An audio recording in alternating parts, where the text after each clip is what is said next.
kung sana po ay mapagbigyan ang aming kahilingan. Hindi naman po kami humihingi na siya po ay pakawalan. Ang hinihingi po namin, siya po ay maialis sa Bartolina.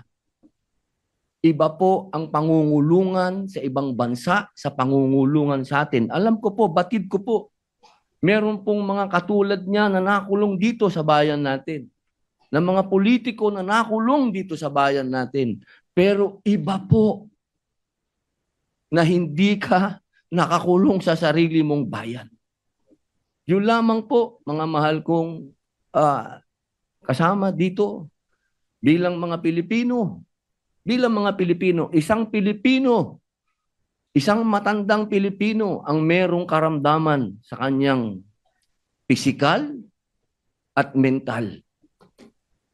Siguro po sa ating mga ugaling revolusyonaryo sa pagkakataong ito, kailangan tayong bumangon at sagipin natin ang ating kababayan.